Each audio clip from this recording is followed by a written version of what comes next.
Welcome to the IdeaCast interview series, episode 23. My guest today is Sammi Sadicario. Sammi is a personal trainer, nutrition coach, and a whole lot more. Sammi leads creative dreamers to shift their identity in order to launch their personal revolutions. And speaking of revolutions, Sammi also hosts a podcast series called the Reparenting Revolution, and I will make sure there is a link below in the description field so that you can discover that series. I went through that series and enjoyed it very much. And speaking of enjoyment, Sammi and I both agreed that we had a really good time creating this dialogue, and so I invite you to enjoy this and learn from it and learn about Sammi, because she's a wonderful person. So thank you so much for joining us, and again, I hope this is an enjoyable experience for you, because I know it was a lot of fun to create this content.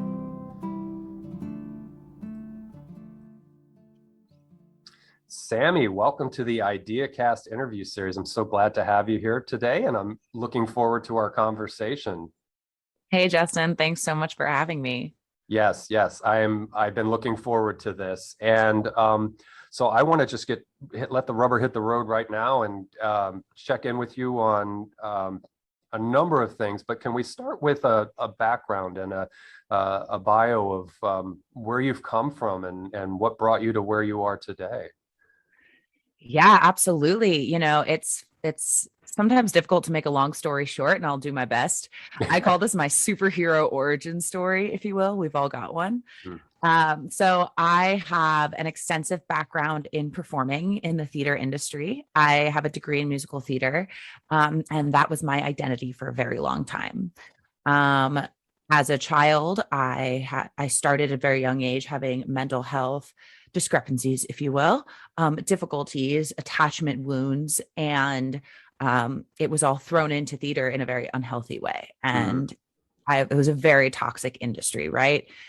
And I spent many years with chronic pain, fluctuating up and down in weight, really just not understanding how to take care of myself and how to create self-responsibility. And about 5 years ago, I created my first identity shift, my first conscious identity shift from an unhealthy person, a person who had toxic habits. And I would always say to myself, I just have bad habits. I have bad habits. I have bad habits, right? I want better habits. I want better habits. And I made that first identity shift where I had 1 full year of creating better habits. And really what that was telling myself, I am a healthy person. What does a healthy person do? What are the actions and behaviors of a healthy person? So that was my first identity shift. Then I shifted from actor to nutrition coach because I became so obsessed with nutrition and with health that I was like, oh, this is my calling. I'm going to teach everyone that they can never diet again. And that's really exciting. From there, I began this process of, I've learned how to write identity shifts. So after I was consciously creating those identity shifts, I learned this modality where we started writing those identity shifts and paying attention to our language to create them. And then I became an identity shift coach through that.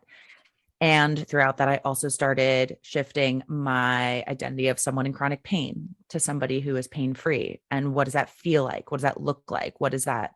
What is the vision? What is actively happening in my body? And throughout that process, I've met my inner child. I've given a name and a voice to my inner critic. I've really gotten to know my ego and my shadows. And now I teach this to creative high achievers so that they can get out of their own way, stop self-sabotaging, and take action on the dreams that they're currently procrastinating.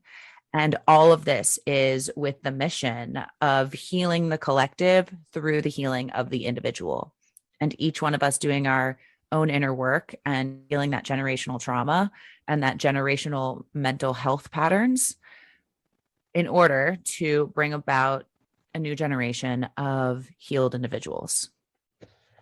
Beautiful. And that, what the last bit that you said is what really got me focused on what you're doing, and knowing that if I can do anything on my end to help bring it into salience and to promote what you do, it is that I think you've hit the nail on the head, that we can work on the individual, get the self the house in order in the self, so that the self can then, or the person can then be sort of a positive contributing element to the collective, to society as a whole. So this is such a noble, it lines up with what I tend to think is tantamount to our success as a species, is getting the individual whole so that they are expressing themselves in a way that benefits the community, the collective. So that's so key and so important in this day and age, especially. And in doing research on you and your work, I know that you are the survivor of toxic relationship and narcissism. And so I'd like to just come out of the gates with that and talk about some pretty heavy stuff. And I too had a parent that was a narcissist. So I will be listening with informed ears, but I also want to hear another person's perspective on how this plays out in our lives, this reality that can occur for people. So if I could ask you about that. Absolutely. I'm a pretty open book when it comes to it. I was very much worked on healing those traumas so that I can be open about it. Right. Mm-hmm. I fell in love with a narcissist and fell into, I now see it as a psychosis of them, of thinking they were my everything. They were my world. And that experience, excuse me, many people say, I'm so sorry that happened to you. And for me, I'm like, I'm not sorry. I am grateful because I woke up. I woke up with that I had these codependent patterns, that little me was screaming for someone to love me. And I was looking in the wrong places. And really, I just needed to love me. And this was so much of my journey, was learning how to love myself more and how to value myself more. And that sounds, I find, I'm sure that when listening to that, it's like, oh yeah, sure. Okay. But how, right? How because so many people say, yeah, just love yourself more, but it's incredibly difficult when you have somebody putting you down every day and telling you you're not worth that, or that your love is really just attention seeking and that that's wrong with you. And fortunately, at the time of being in a relationship with a narcissist, I was going through the certification I have now with this vocabulary, with this language. So I was sorting through all of the gaslighting on a daily basis with the work that I was doing. So I'm very fortunate to have had the tools that I've had while I was in the relationship, because I used it to get out. I was reaching out to my community and I was like, guys, I'm super codependent and it's ruining my relationship and I need to do something about it because my partner just keeps wanting to leave and blah, blah, blah. And somebody reached out and was like, sure, I'll walk you through storywork, which is the modality I use with codependency in mind. Well, we started writing those stories and things that happened. And he said, have you heard of narcissism? And it was looking at all of it that made me go, oh, something doesn't add up. And through some of the powerful put downs, if you will, devaluations that he would utilize, as some of my friends call them hexes. You know, they're putting, if words are spells, devaluations are hexes, right? Because then we believe them and we make them true. And there was one in particular, and I love using this example, and it's pretty creepy when you put it in context. But one of the things he had texted me when we first started dating is, seems my potion is working on you. And it was something simple, and it was like, there was no context for it. It was just like, hey, I'm falling in love with you. And he was like, seems my potion is working. And what that turned into with this language work that I do is I wrote that, and playing a 1-word game, changing one word at a time, we came to, I am my own magic. And I repeated, I am my own magic, with breath. So saying, I am my own magic, with that deep belly breath, over and over again. And I left that day. And there was one more time that I went back and I kept coming back to this work. I kept coming back and saying, this is my work. And then adding the somatic practice in it, I was able to move through the hollowness that one feels with narcissistic abuse. At least that was how my body reacted. It was a hollowness. It felt like I didn't exist. And this was my experience with it. Now, after leaving, fast forwarding 3 months later, I was deep in the work, really, really deep in my work. I was very clear with myself that I did not want to push my emotions down. I wanted to feel everything I was feeling after leaving that relationship. I wanted to do the work now so that I knew that I could move into the next stage of my life. I knew that this was guiding me towards a higher purpose. I recognized that all of my clients, all of my creative clients had been through a narcissistic relationship or parent with narcissistic tendencies, and how that had created people-pleasing patterns in them and fear and self-doubt and lack of self-worth. Every single one of my clients, all 10 of them, had a narcissistic story.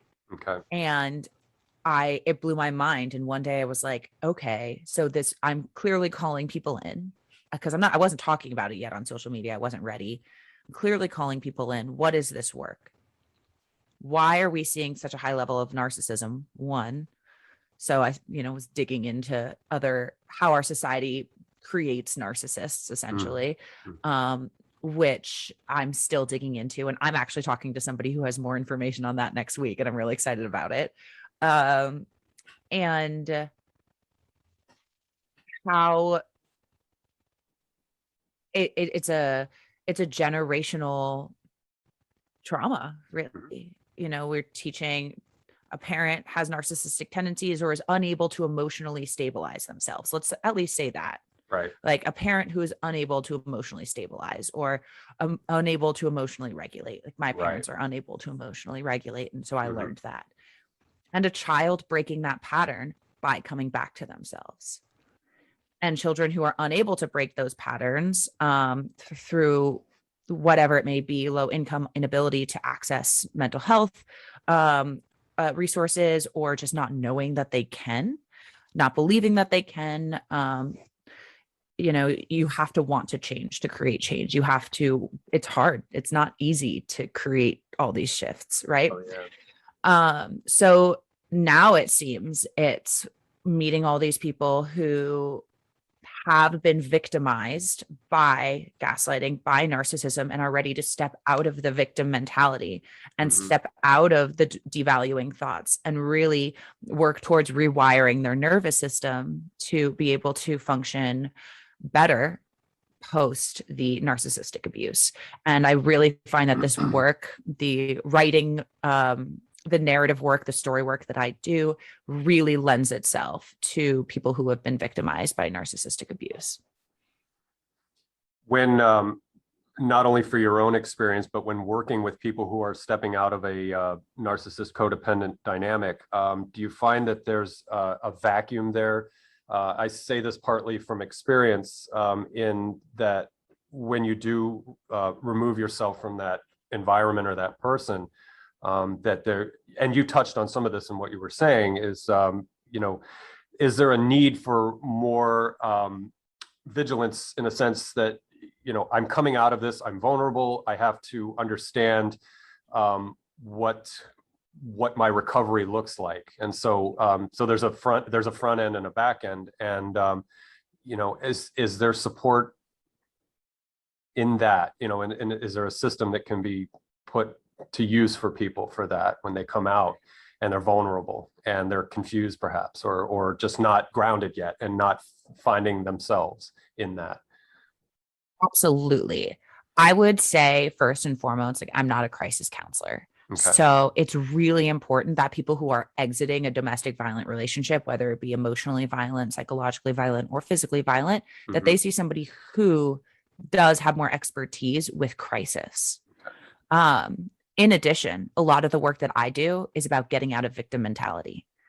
When you're in that hypervigilant mode, when you're there, you don't want to be out of victim mentality. You were just victimized. It's okay to sit there for a little bit. That's okay. And it's okay to, wherever you are in the healing process, healing stages, it is okay. And having that self-compassion and that self-acceptance is so important. The work that I do is a little bit later.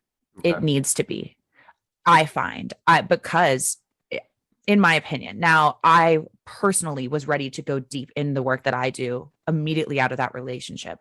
I am a self-development junkie though. Yeah. And I love this stuff and I Yeah. thrive off of it. And that in itself is a trauma response in always wanting to make myself better. Right. Yep. Absolutely. And I'm super aware of that.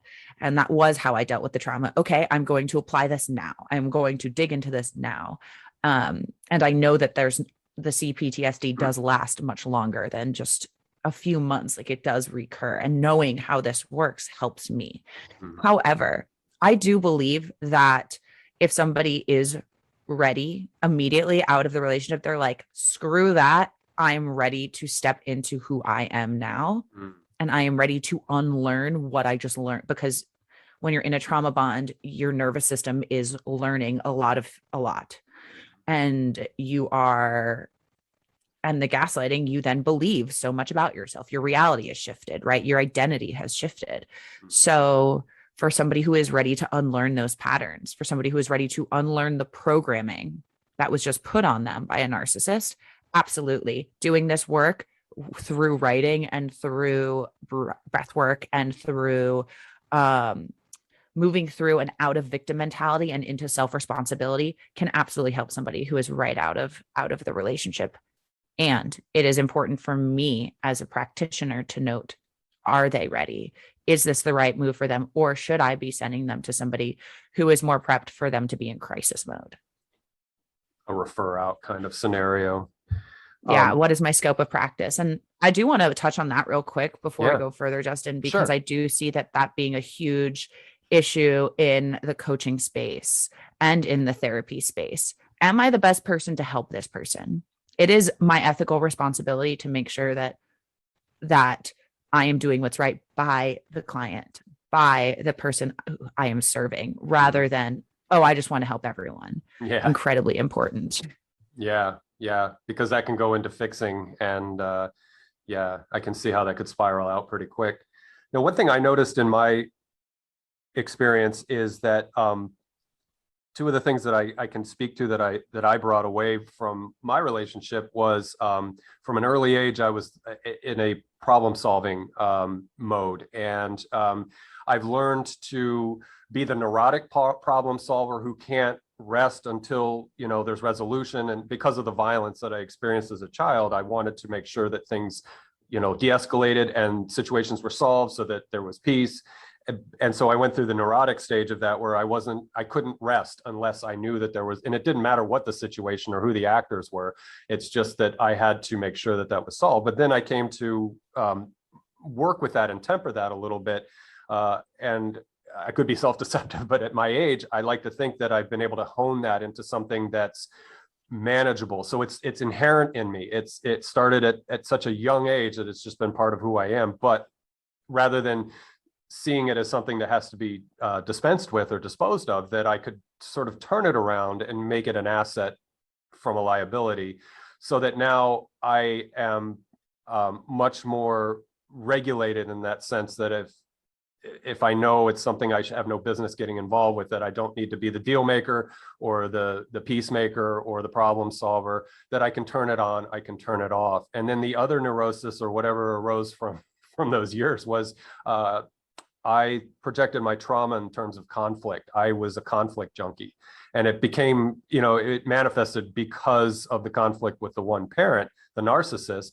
I was so used to combat 24/7, constantly struggling to mentally and emotionally and psychologically spar with this person to survive, that I couldn't stop it. It was just this overwhelming thing. And so now I've learned to really, really downregulate that as much as I can, because it's so, you don't want to be saddled with that in your life.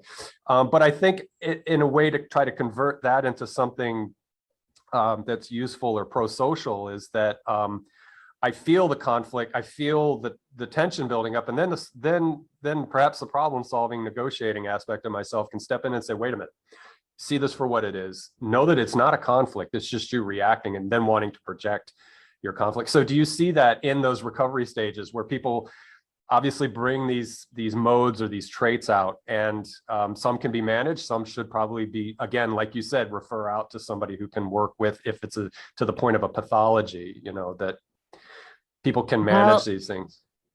It's really interesting that you bring this conflict in, because I phrase it as my addiction to chaos.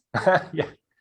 That like, and some people say to me, well, of course, you love the drama, like you're a theater person.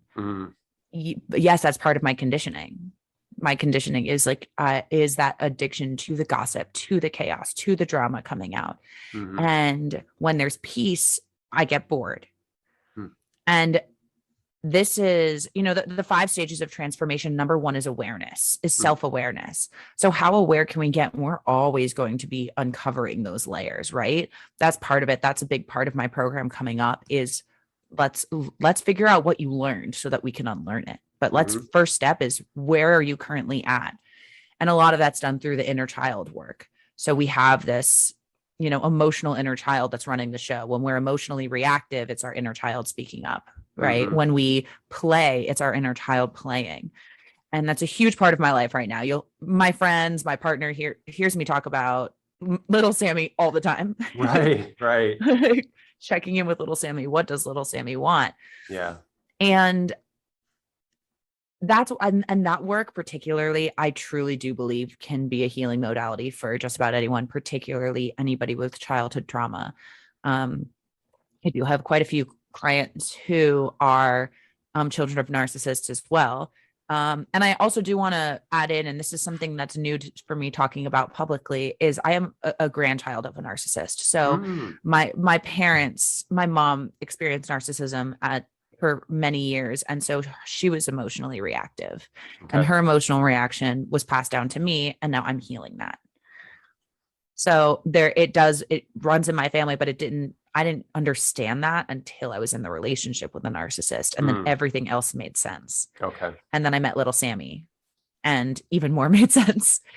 And I'm trying to remember what your initial question was, but I do find that, because when we find ourselves in relationships with narcissists, when we find ourselves in toxic or abusive or a strong power dynamic in friendships, relationships, in our workplace, the problems don't start with that person. They start earlier in life, right? They start as a child. So facing those childhood wounds and acknowledging them and becoming aware of them and getting in touch with them is incredibly important for moving forward and understanding what's showing up now.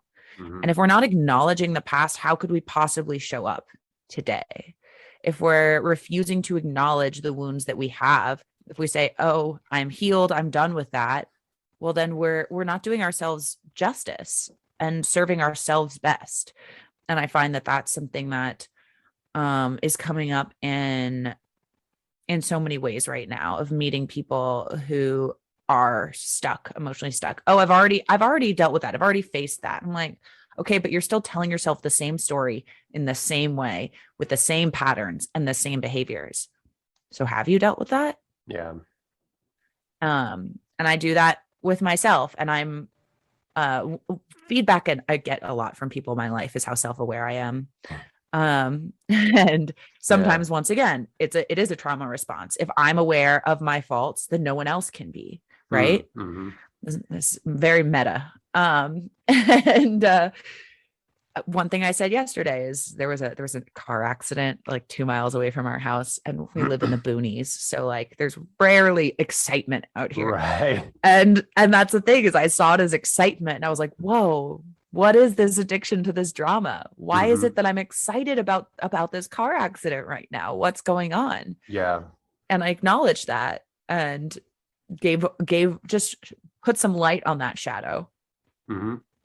And it's it's continuously a beautiful thing to uncover and delayer and unpack all of these tiny addictions to drama. And I continuously go back to little Sammi, watching her parents fight and knowing maybe if I just scream, they'll stop and pay attention to me instead.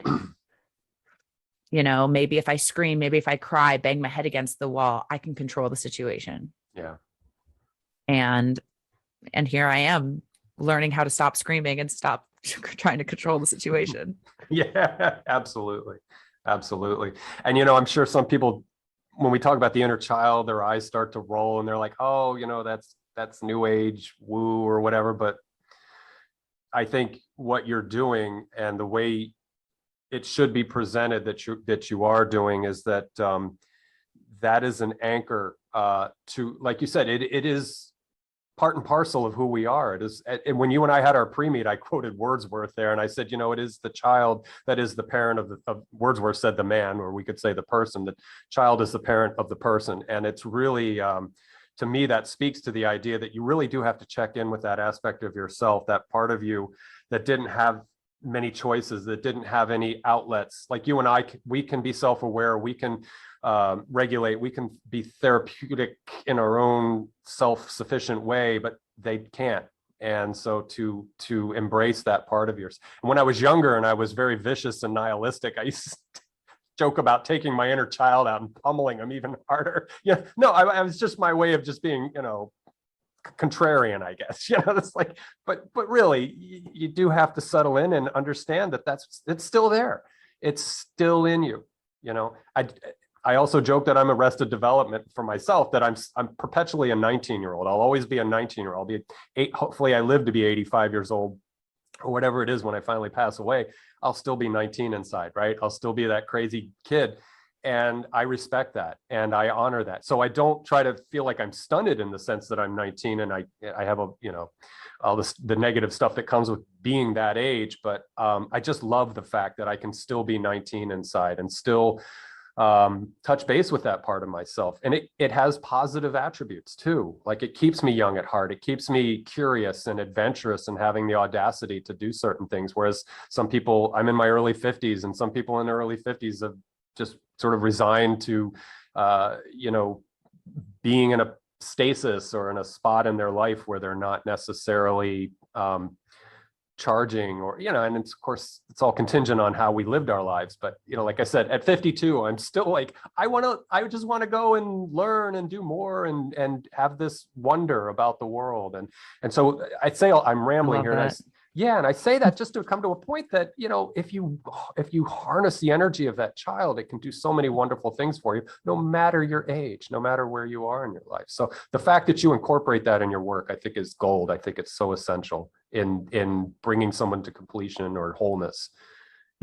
Awesome. Thank you. I appreciate that. I'm, every time my imposter syndrome sets in and I do this work with somebody, it's gold. It's just watching the transformation and hearing them say, I have one client whose stuck emotion is anger, who was never allowed to feel her anger for her childhood traumas. Okay. And yesterday I asked her just that. I was like, does little you just want to get angry? And it was such like the light bulb effect, right?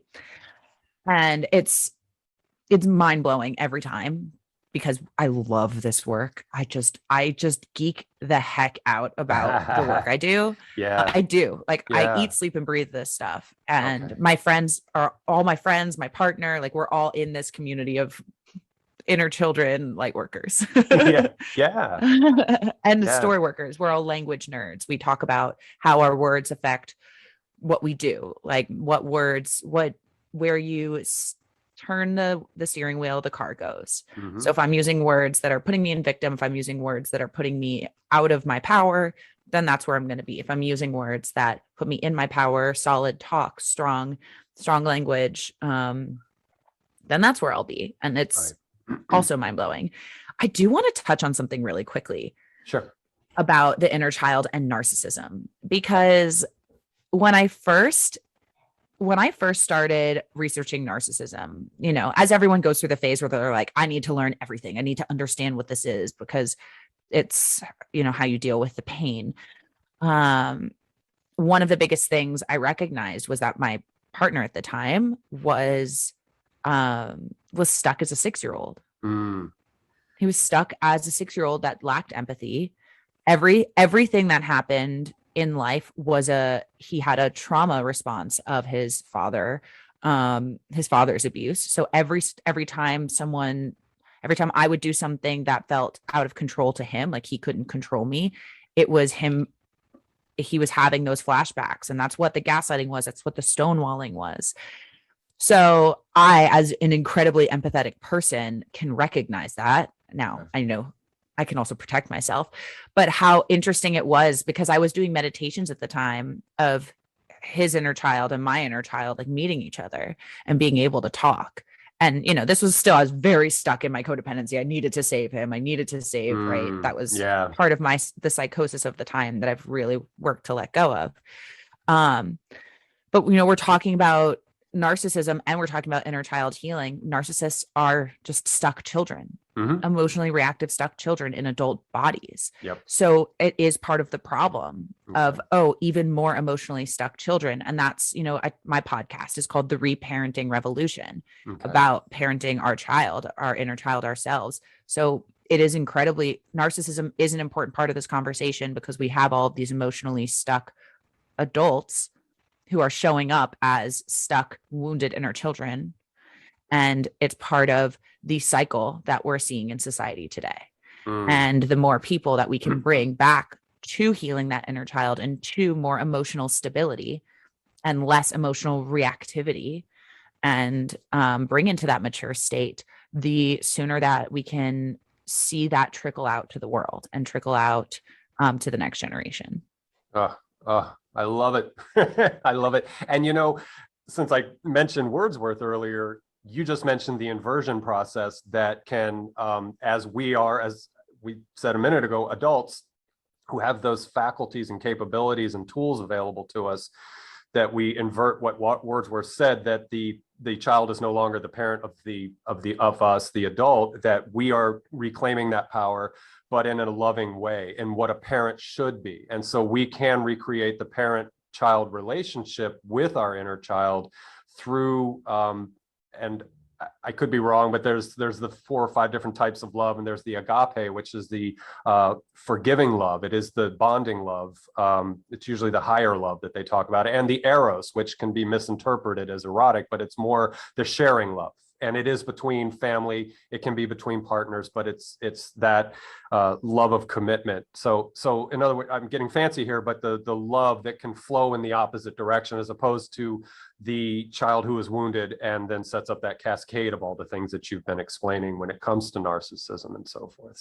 So I like that the way you presented that just flashed in my mind, and I'm like, yes, that's the inversion of the child being in charge and the child being the parent of the X years old person. So that's so once again, if you're listening, I think it's essential to consider this kind of thinking in folding that into your therapy, or you're seeking mentorship or coaching from someone, or again, if it's necessary, from a qualified counselor or therapist, to make sure that flow is in the right direction.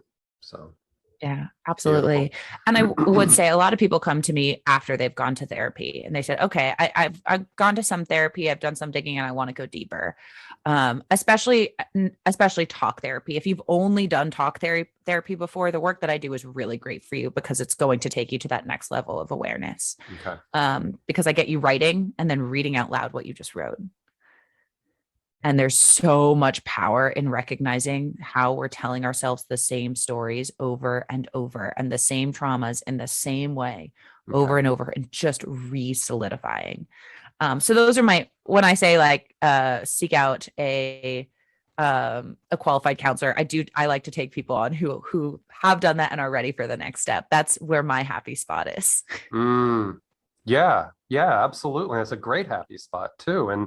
And so diving into your Reparenting Revolution podcast, I was listening to them this week, and I recommend them. And there will be links below in the description field to access all of Sammi's work, her website, social media links, and the podcast. And so, and you mentioned this a moment ago, with this problem with unresolved, unhealed childhood trauma converting over into narcissism and perhaps even sociopathy, to then scale out to the globe, to the species, to the social system that we have. And you mentioned that in one of your podcasts, and I think that is something that is a giant mirror that's being held up to give us, like you said, when you went into a narcissistic relationship and then you got out and people are like, oh, I'm so sorry. And you're like, no, this was the greatest master that showed up in my life and it switched a lot of lights on for me.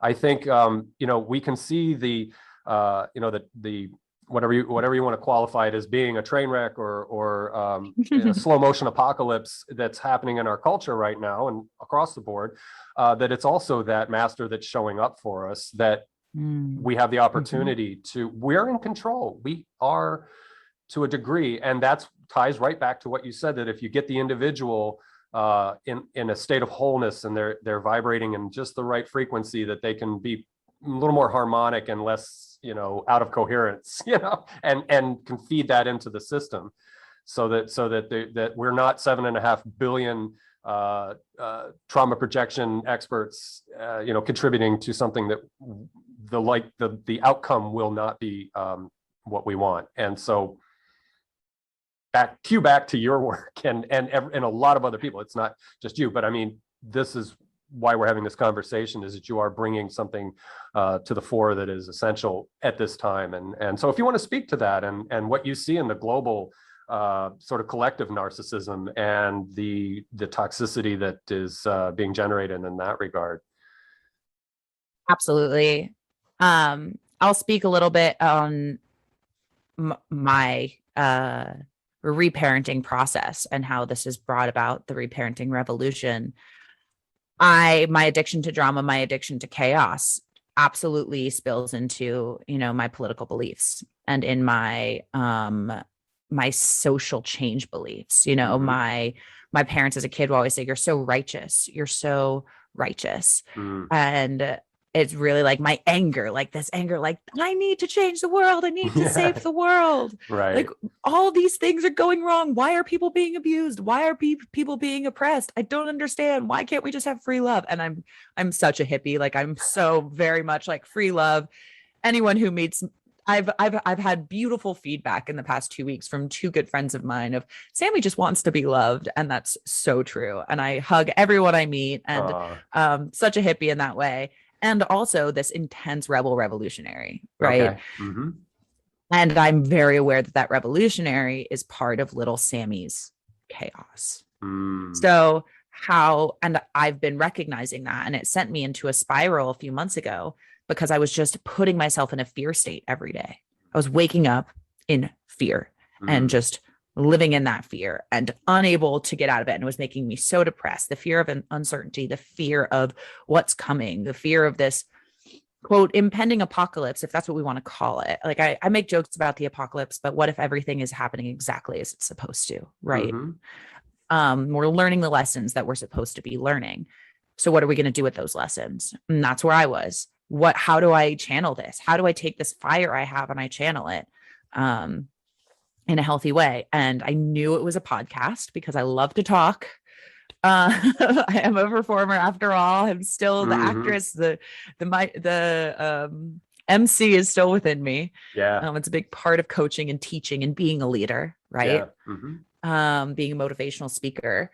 That's the first time I've called myself that. Motivational speaker. Awesome. That felt like a really good identity hat to put on. I'm glad it happened with me because they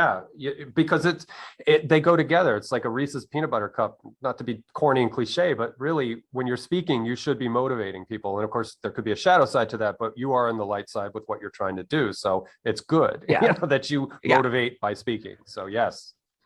So motivate. Yes, I love that. So motivate. And so when I was sitting at home and I was, going just off about reparenting to a friend, and I was like, this is the reparenting generation.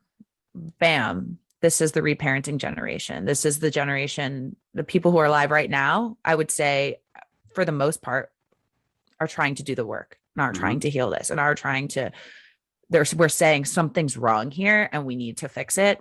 I can't control what's happening and can't control what's happening outside of myself. I can only control what's happening within me. Yeah. So how do I do that? And that's where the Reparenting Revolution came about. And when I started digging into this word revolution, one definition I love is a paradigm shift. Mm-hmm. We've all experienced a massive paradigm shift in the past 2 years. Paradigm shifts, identity shifts. All of a sudden, everything is different. It's through a different lens. Mm-hmm. We're seeing through different glasses. And it was such a powerful moment for me because it supercharged this next stage of this movement for me and what this looks like in the long term of how many people, how we can all join together for our collective healing, but with the purpose of it being our individual healing. And healing is an overused word.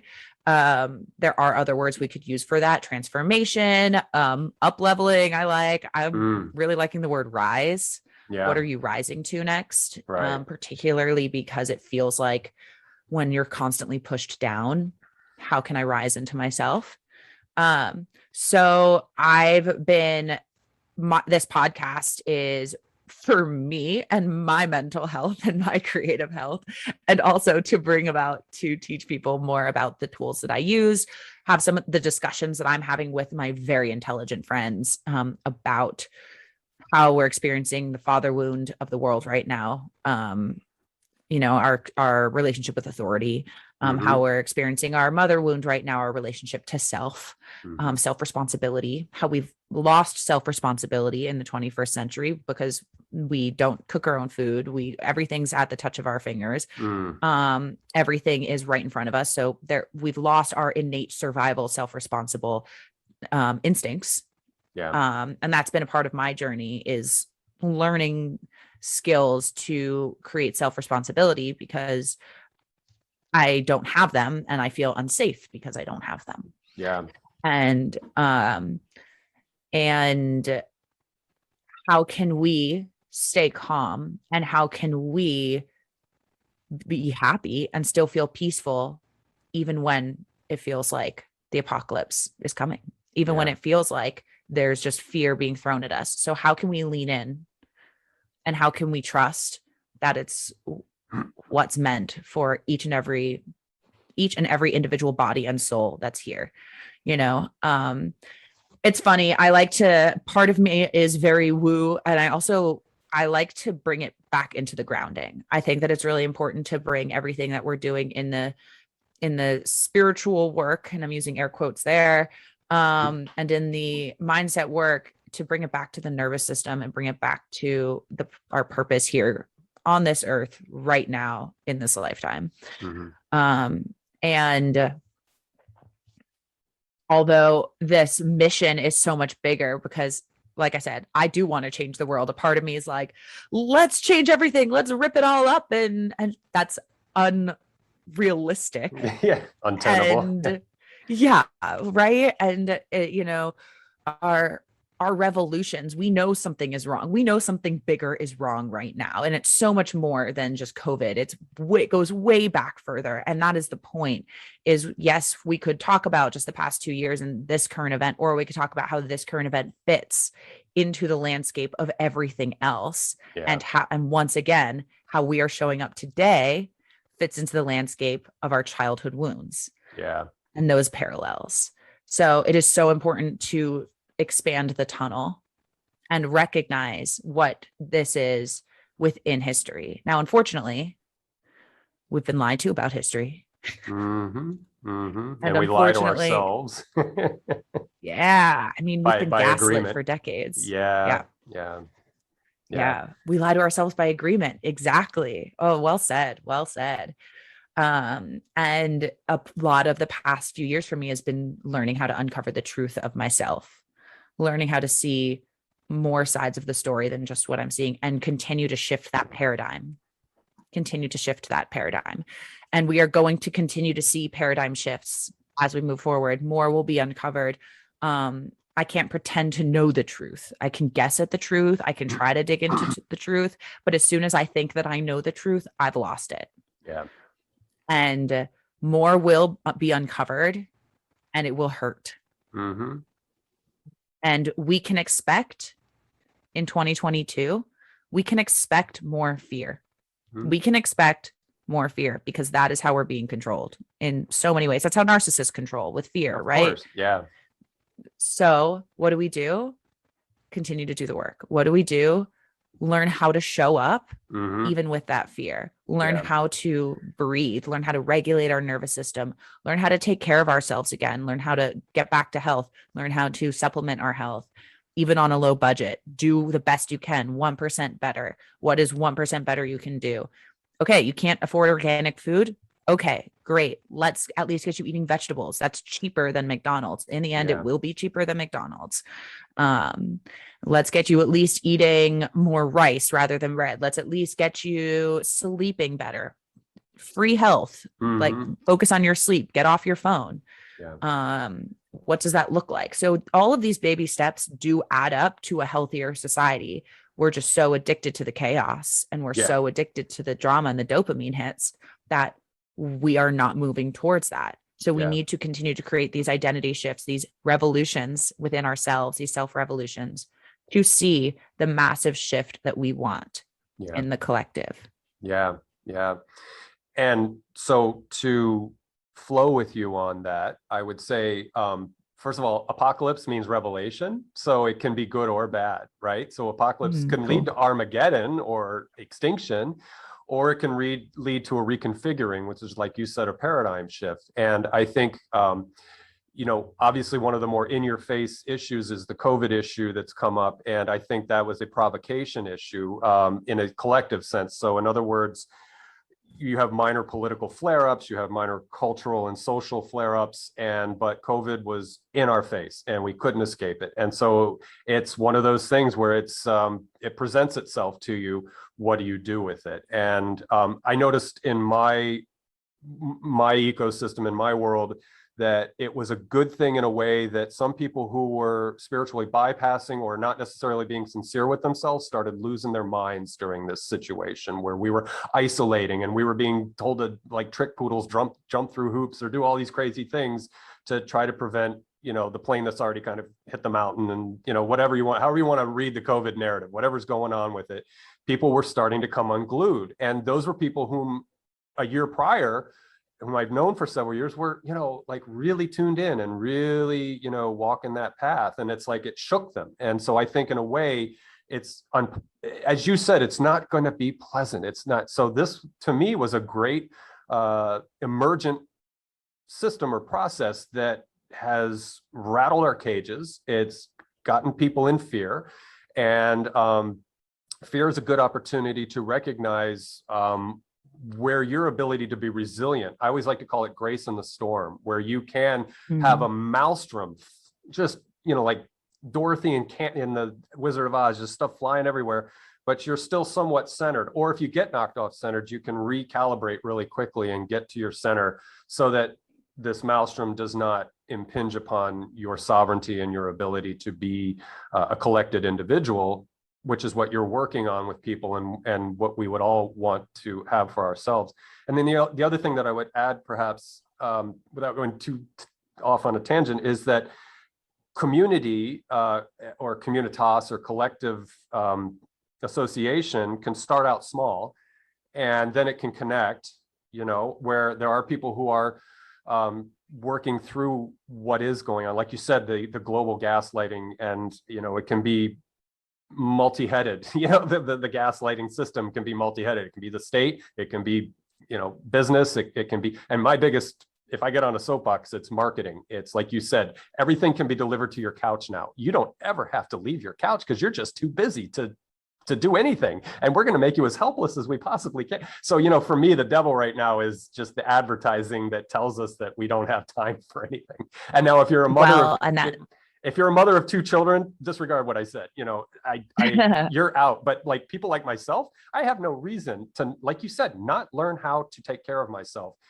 Let's just say this whole thing collapses. I need to feed myself still, right? So there's those. Well, that marketing is our programming. Yeah. Edward Bernays, right? Edward Bernays has taught us how to be programmed through the self. So it's so important to bring that up, because when we talk about what is our programming, what are we unlearning, it's really important to recognize what we've been programmed through marketing, our relationship to food, like dieting, like you're not skinny enough. You need to go on a diet. That's programming. Yeah. Yeah. Shit. Yeah. Yeah. It is. We are so susceptible to, oh, your camera froze. If you can hear me, I'll pause for just a second till I can get you back. I'm just going to hit pause.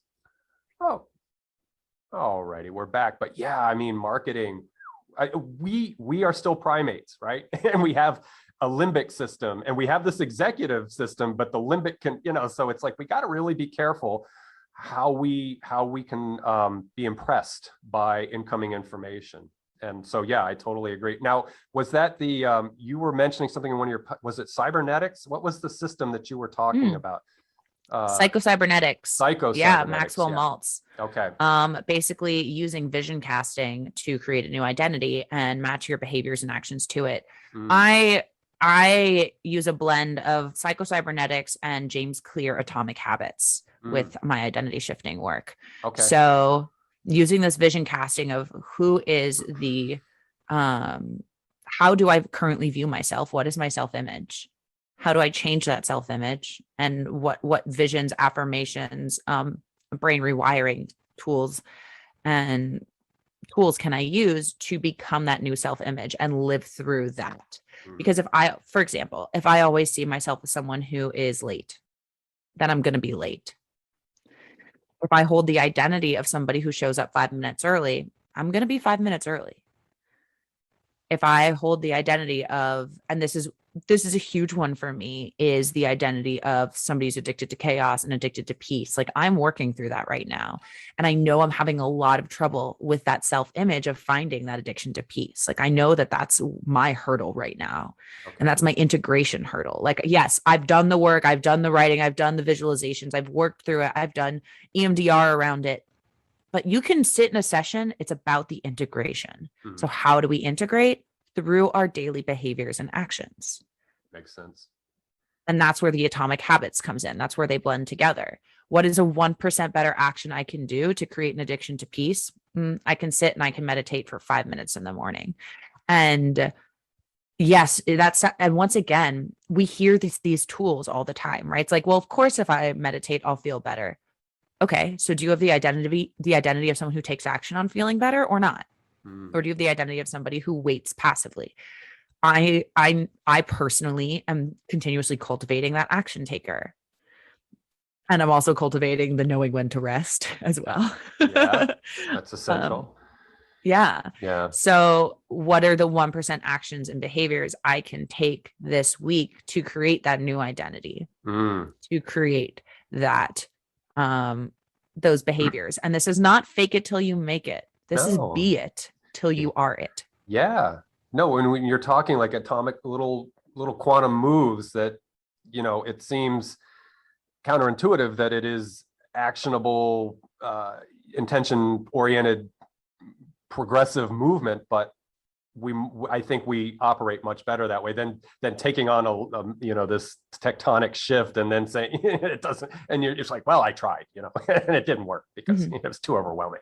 So I love that. That's genius that you can train yourself or work with others as you would to see the sensibility and that works much better with our nature, because we can't make those tectonic shifts, those huge shifts in our lives. At least I don't think we can. Yeah. No, well, we revert back. Right. We revert back to old patterns. And the thing is that life is going to throw things at you. There's going to be a trauma. There's going to be something that hits, and it's knowing how to bounce back. It's learning how to have that resiliency and that ability to move back. And a lot of that has to do with our nervous system. Right now, breath work is my number 1% better habit. Nice. Training myself to breathe better, to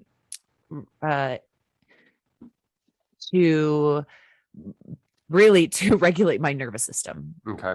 Training myself to regulate my nervous system is the most important thing I can do right now in order to move through the fear, because in order to move through the anxiety and the depression, to use the words that we use. And I have my own opinions about diagnoses and how they keep us stuck in our stories. Right. I mean, it's one thing to say I have difficulty focusing.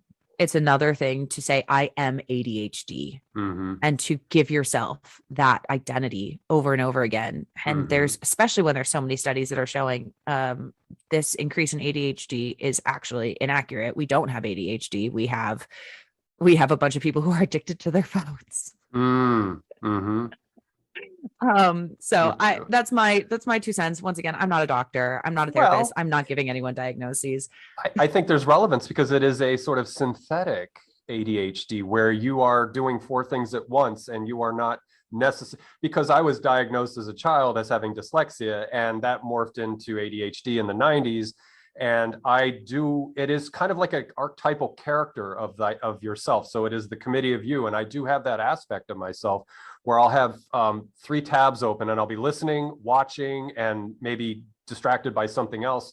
I'm doing multiple things and not getting much done, and so I can tend to be that person. But I love what you say, that it is not this ka-chunk, this identity that you stamp down, and it's never coming off. It's indelible on you. And I love that, because that was something you had mentioned in one of your podcast episodes, was that, labels and identity. And so the identity shifting comes back, and how do you, and one of the terms I use in the work I do is loosening the apprehension or the grip on certain beliefs. And so that if you can be more in a spectrum or fluid or not necessarily dogmatic about something, that it affords you so much more flexibility in being, and living and expressing yourself.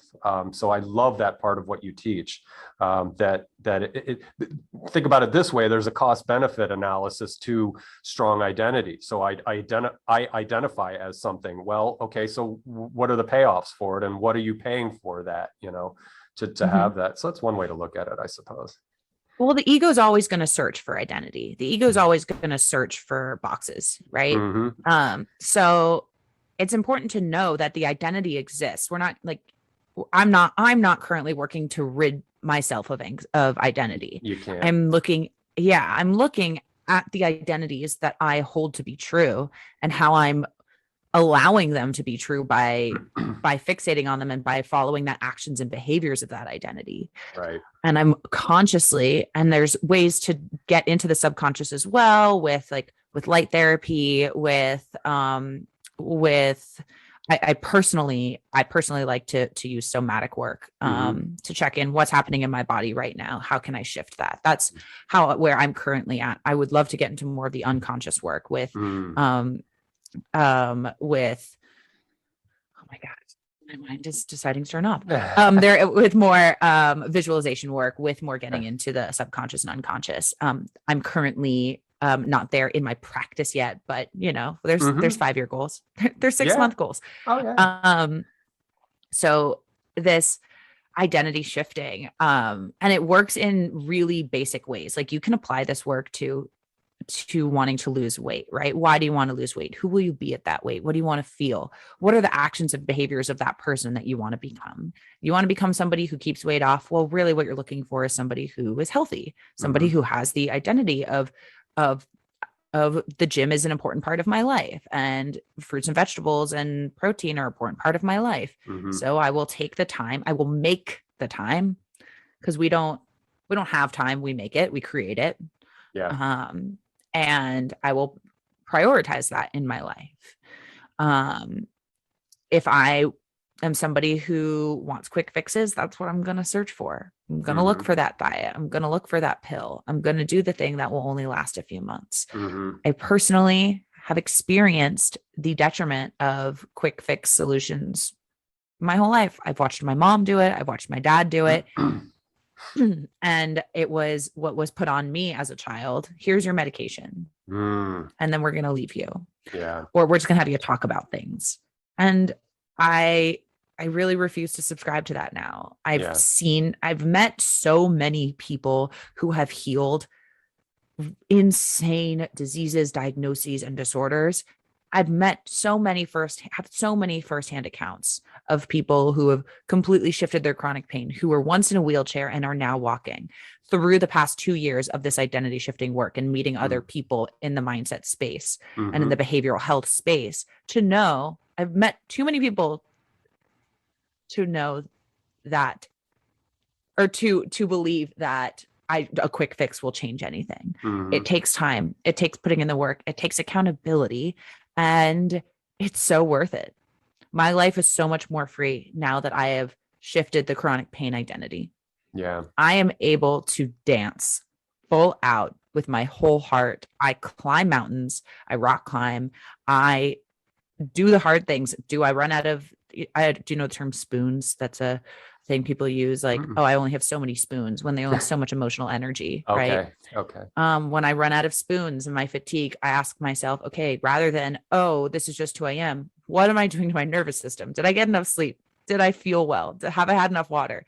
Am I over caffeinated? Which right now, that's a yes. I am definitely over caffeinated these days. Cheers. My iced tea. Yeah. Yeah. My nervous system's like, all right, when are you going to cut this one? Because the caffeine's getting to us. You're cheating. Yeah. You're cheating. You're cheating. Yeah. And so there are ways, and there are tools, and there are free tools. So money is no longer an excuse. There are free tools out there. You just have to want to look for them.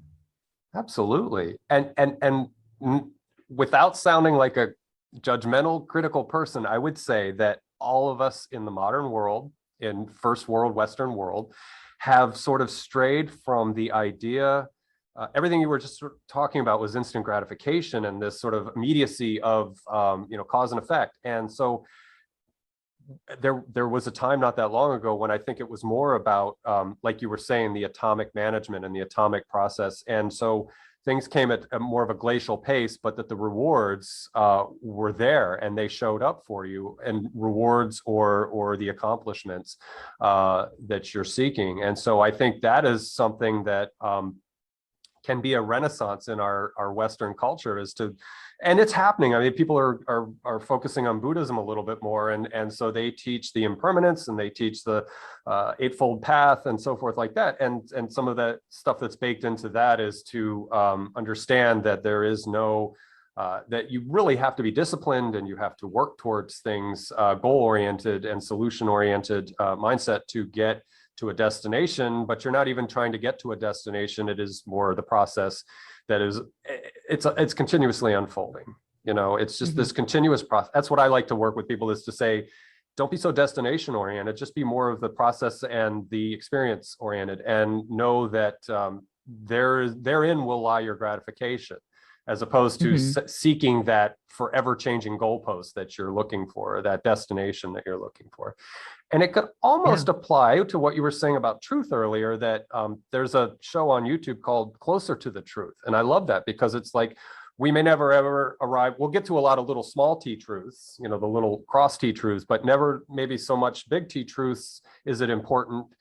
Let's get closer to them, and let's see how the complexity of truth is something that will keep us forever in inquiry and in discovery and fascination, right? So I think part of the beauty of whether it's a goal-oriented or a solution-oriented program or a truth-oriented program is that let's not lose the fascination with why we're asking the questions, why we're in the process of self-discovery or group discovery, is that keep the magic there, I guess is what I'm trying to say. Keep the magic in there. So less about the destination, less about the reward or the end of the game, but more about just being present with the process and letting that unfold organically. So, and also, does the future even exist? Yeah. Yeah. Like it's so nebulous. Yeah. Well, it's variable, right? It's probable, it's probabilities. And so, so how are we showing up today? Yes. And how can that influence a favorable probability? Maybe not an absolute, again, destination probability, but something that's changes things a little bit and provides an ecosystem or a landscape that is more conducive to how you wish to express yourself, those aspirations for the better Sammi, the better Justin, but careful how we say better, but the thriving, the flourishing, the equanimity, all those beautiful superlatives, that we talk about, and they seem, they almost seem like they're inaccessible sometimes, but that if we slow, so in other words, there's slow food, so this is slow, whatever you want to call it, what do we call it? You call it Growth. light work. Yeah. Growth, Yeah, I use the word light work. I like the word light work. It keeps coming back to me, light worker. When yeah. people say, "What do you do?" I'm like, life coach is just wrong because it's so much deeper than that. Yeah. But light worker, I dig. Story worker. I Mm-hmm. like identity shift coach has been one. Somebody once called me a self-worth mastery mentor. That's That was nice. a nice title. But Yeah. look at all these identities, right? Mm-hmm. All these different identities. And these identities can expand us or they can shrink us. Mm. I had that in theater, I talk about this on the identity episode, the labels and identity episode. And like I said, I grew up in the theater world. So I grew up in an LGBTQA plus community. I think Yeah. that's the full acronym now. But I Yeah. think there's a QA. I think there's an I in there as well now. Just put the plus on there and you'll Yeah, hopefully be put the plus. okay. You got it all. We love you plus people. Yeah. We And honor you. I identify as those plus people. Like I Yeah. have my, and I'm I don't talk about it much on social media, and that's been a thing recently that I've been like, I have this whole other identity that I haven't brought out. And also those identities are still boxes. Mm-hmm. The gay identity, the queer identity, the poly identity, all of these are still taking us away, separating us, Mm-hmm. keeping people separate. And when we are all one, right? Yeah. We are all one consciousness, whether you believe in God, source, however you want to call it. The Yep. whole point is that we're one, right? Yep. And some people have experienced that oneness. I have intellectually experienced it, and on a spiritual level know that that's still coming for me. Mm-hmm. And all of these labels are separating us. Mm-hmm. So acknowledging them, knowing they're there, we can live through those labels and also let them go. Yeah. Yeah, absolutely. And also give ourselves more freedom to have life experience and for things to change and to not predict the future and to stay in the present. Yeah. And to get out of the victim and into the hero. Absolutely. All of these come together. Yeah. Absolutely. Absolutely. And that goes back to a kind of spectrum oriented thinking where, whether you're cisgender or whether you're gay or heterosexual, it is, you can be in your circle, your group, your communitas. And that is, it's celebrated, it's accepted, it's just part of the thing. And, we will then not see that as like you said, as some sort of compartmentalizing, and so that there's more freedom there. And so that is a worthy goal, I think, to aspire to, no matter what the identity is, that it is acknowledged and you are loved and accepted no matter what. And that, be in our circle, be in our group, be in our tribe, as you will, if whatever the word is that's acceptable for your sensibilities, but that is secondary to the love, the communitas, the sharing of companionship and camaraderie and so forth. And when you said light worker, I had this wonderful vision that came to mind. Like, light worker is almost a shamanic sort of vocation, because when you have going to a tribe, when you have a societal structure that has a shaman installed in it, that the shaman is the light worker. So they go into shadow and light, and they understand that the tribal members who aren't versed in shamanism or indoctrinated, they bring the shadow. And so the light worker can come in and show them their shadow and show them what they're working with, to bring salience to the duality of shadow and light. So when you say light worker, I almost think it's like a shamanic process, right? So that people come to you who may not have access to a light source just yet. And so they've discovered their shadow, they're in their shadow, to get young in, and you're there to shed some light on that, to bring them into their coherence or their right little state of being that's going to work for them. So, well, it's for sure youngin, like, yeah, absolutely. This yeah. is like, the shadow work is there, and it's shining light on those shadows. I'll say this: I can only take my clients as far as I go myself. So shining light on those shadows is a part of my daily practice. And it's, I thank you for bringing that up, because the light worker, it's important to have both the light worker and the shadow worker. Mm-hmm. How do we bring them together to create this mental health revolution we clearly need? Yeah. And I think one thing, and of course this goes into belief systems and sensibilities, but one thing America, and perhaps again going to a broader the West in general, is that we run from the shadow, that we consider, it's the sort of dual system of thinking that there's good and there's evil, and you want to stay away from the evil and only be, in light and in purity and all these sort of virtuous things. But really, if you ignore the shadow aspect, or if you ignore what some would call ostensibly evil, that it can creep up on you and kick your ass. It can really wallop you if you don't acknowledge it and process it and let it diffuse itself to where it's not going to come and be an avalanche on you and knock you down. And I think that's another, just like being disciplined and delayed gratification. I think that might be another thing that we could, in a paradigm shift, acknowledge, that we have to, you don't glorify the shadow. You don't, do act on the shadow, but you acknowledge that it's there. It's just like working with your inner child. The inner child has the shadow there with it, and you can help it release some of that and find a way for it to process and ventilate effectively. Just like oxygenating your body or hydrating your body, you want to bring that, the light in to help balance things out. So all these little things, right?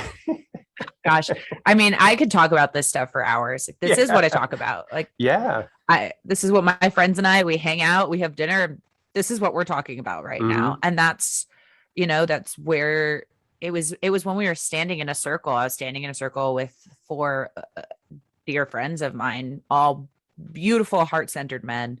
And I was crying because I was just not okay with what was happening in the current events. And I was like, I feel like I need to do something and I don't know what that is. And it was one of my friends who said, well, we're facing the father wound of society. And I had such an explosive light bulb moment. And it was those moments. And I recognized I was isolating myself from my friends. So I wasn't having these conversations and just sinking into my fear. So getting out and talking to people. And talking to people who don't agree with me. Very important. Very, very, very, very important to have conversations and dialogue with people who have different. And this is interesting. Oh gosh, Justin, I'm sure we could go on, and I won't go on for too long. I'm sure we could have these conversations for hours. We could have multiple conversations. So go for it. But just know that we can come back anytime and dialogue, because this is what it's about. It's communitas, it's dialoguing. So, right. So anyway, before I break your flow, what were you saying? No, it's good. Truth versus reality. Yes, there is a truth, but we all have individual realities. My reality, for example, my sister and I, our realities are incredibly different. We, even of our childhood, we see things completely different of how things went down. Every individual has a different reality. And my partner is really great about keeping me in check with this, because even he and I don't agree with everything, but he's always being my devil's advocate. And consistently like, well, our realities are different and our stories are different. And so we're going to see everything happening through that different lens. And it's why we can talk to somebody who thinks completely different than us and be like, I don't understand how you see this differently. I just don't understand. How could you and people say that to me, Sammy, how could you not see this ABC and the cognitive dissonance, right? We live in different realities and that's okay. And it's so important to acknowledge other people's realities, because when we change someone else's realities, guess what that is? Gaslighting. Exactly. Yep. And projection and all those terrible things.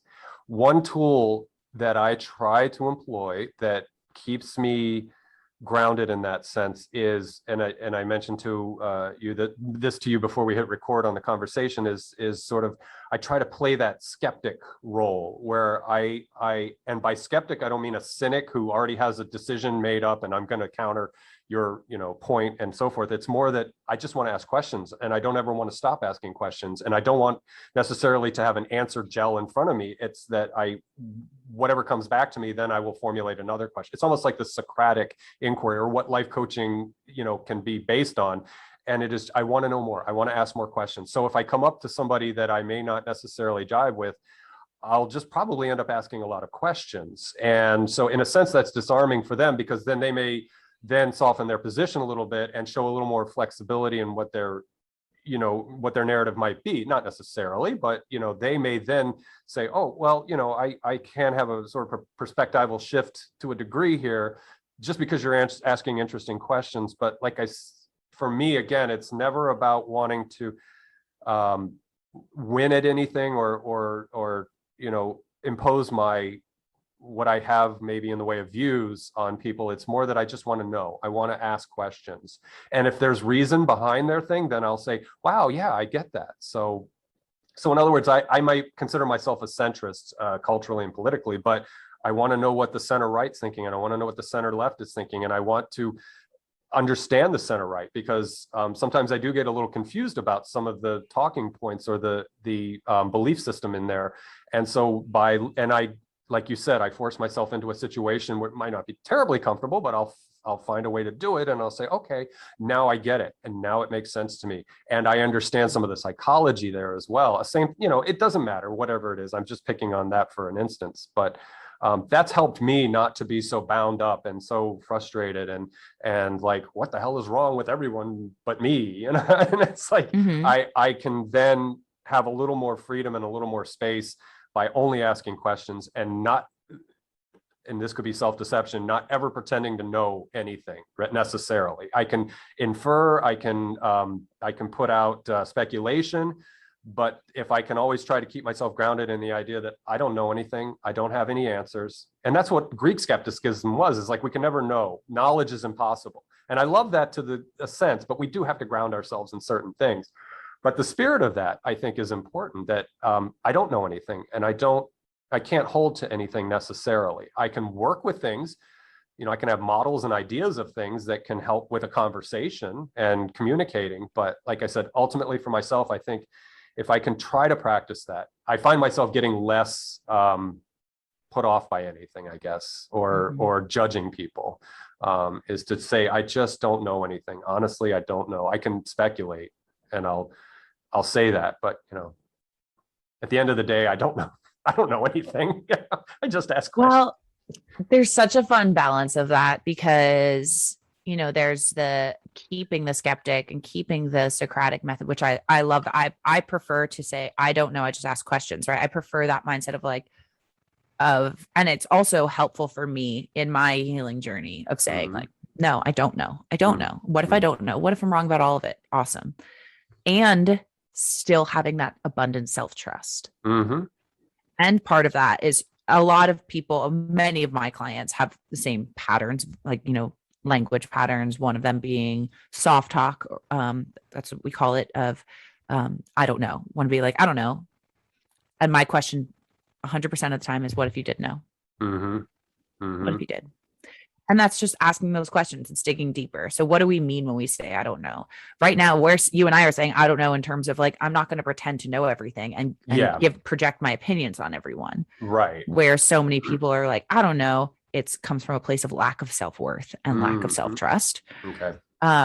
So I just love exploring what we mean by the words we use. And I can nerd out about that for a whole other 2 hours too. Yeah, I can bring you back and we can do that. Yeah, because I love language too. And I would love to unpack a lot of that, because it is all we are, really. I mean, all we are is, we are experience and we are communication. I mean, if you want to get reductionist, we are experiential agents, and that's all we can ever do is report experience. And all we can ever do is communicate that through language or through gesticulation like this. But, it is language, and language is symbolism. You can't define one word without having another word to help define. It's circular, right? So language is infinite regress. I mean, we could just define things forever. So, and what if we're doing language wrong? Yeah. Well, language no, go ahead. Yeah, I'm sorry. Yeah. What if the language we use is actually, we're missing so much of it by describing microphone? We're actually missing the essence of the microphone. And by describing wave, like a wave of like an ocean wave, we're missing the essence of the ocean in the wave. So what's cool about now learning where I'm at with language and going deeper from language into feelings. So like, part of my process is become aware of your words, become aware of what you're telling yourself and your self-talk, and then get in touch with the somatic aspect. What are those words creating in your body? What are you doing to your nervous system? And what do you feel and getting in touch with your feelings and being able to put words to those feelings and visualizations to those feelings. At the same time, recognizing that those words, we're going deeper because those words are also missing the point. And going past it and going deeper with it. So, I love the reductionist attitude because I like to simplify. Like, let's get simple. Let's keep it simple. Keep it simple, stupid, right? How can we become even more specific and more expansive with our language? And that's where I'm at, and that's where I do see things moving towards. And that's, it's, gosh, there's this this dichotomy, and I'm sure I'm just going to write about this all day now. This dichotomy of like wanting to be specific with our words and our identities, and knowing that when we get specific with those identities, we box ourselves in, and knowing that those identities shift. So I guess really where I'm bringing this to is what are our words telling us about our identities and about ourselves and our behaviors and actions, and what do we want to change? Where do we want to be? It's November 11th. It is 11/11. We're coming to the end of the year. It's time to make decisions. It's time to recognize what the heck just happened in the past 2 years, what we've shifted, and there is no going back. And if we think that we're going back to an old normal, well, I'm sorry that you are stuck in that false reality. That is a scary reality to live in.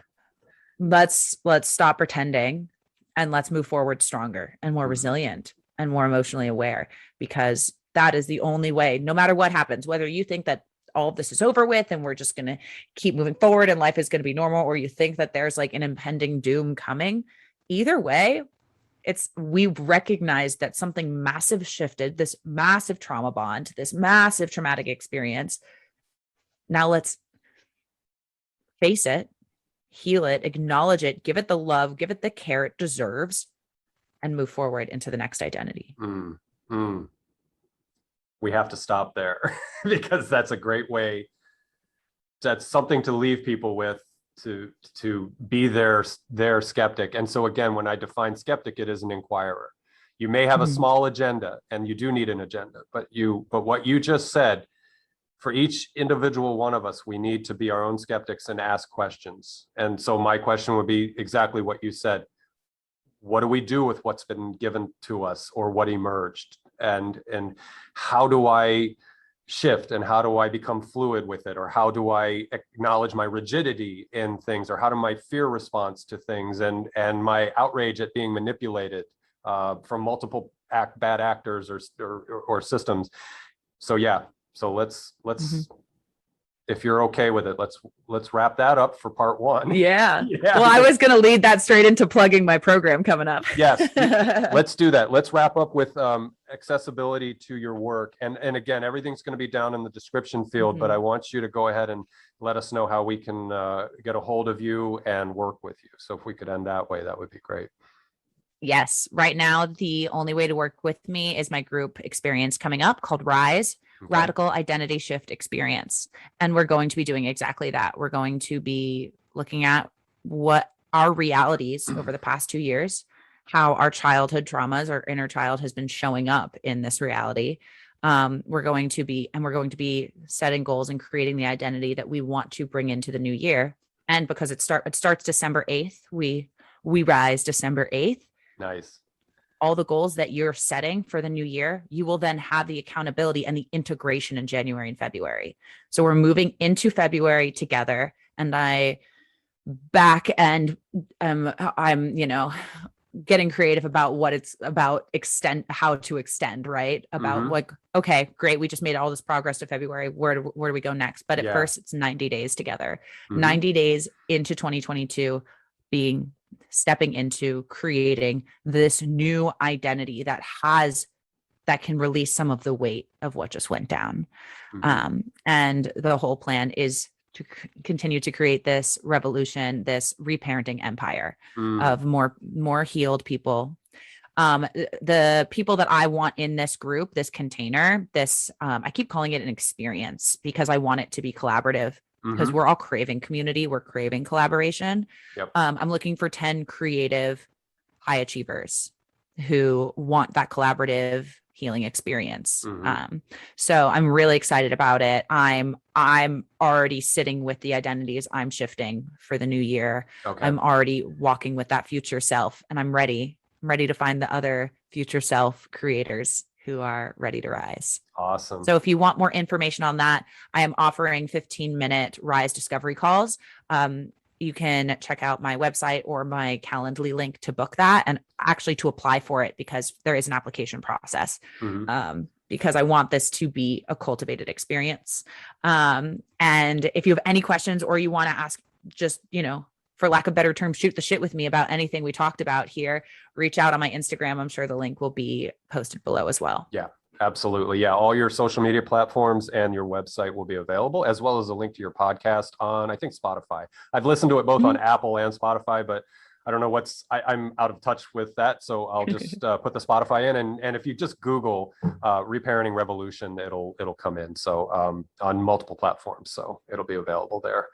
So Sammi, this has been a great conversation. And not only were we able to talk about your work, but I think we were able to talk about things that are of importance to people, especially, again, as you said, the last couple of years and what we've been through, but as well, the however X many years that we've been on this earth prior to that, and sort of moving into 2022, as you said, with greater affordance for self-care, self-love, all the things that were, like you said, you're a transformation junkie. Yep, sure am. Self-development junkie. Self-development junkie. Get with Sammi. She knows what she's talking about. And I'm going to check in with you. I'll obviously convey this video to you. We'll communicate in that regard, but I want to check in with you maybe March. Maybe I'll check in with you then, and you can let us know how Rise is going and what's unfolding there. Maybe that's a good time, but we'll see. We'll stay in touch with each other because I want to follow your work and what's going on in your system and your ecosystem that you're developing here. So I'm looking forward to it. So thank you again so much, Sammi, for joining me in a dialogue today. I think it was, for me, it was, I thrive on this. Like, yeah, we talk about being junkies and things. Like, this is the kind of thing that I like, is just dialoguing with people and seeing what comes out. So thank you. It was a good experience. Absolutely, Justin. Thanks so much for having me. Absolutely. And to those of you, I say this just about every time now, and I hear this on other podcasts, it's like, those of you who are still with us, you rock. Thank you so much for being here. And I appreciate your being in community with us. So Sammi, I'll say goodbye to you after I hit the stop on the record, and to everyone else, take care and have a good day or evening.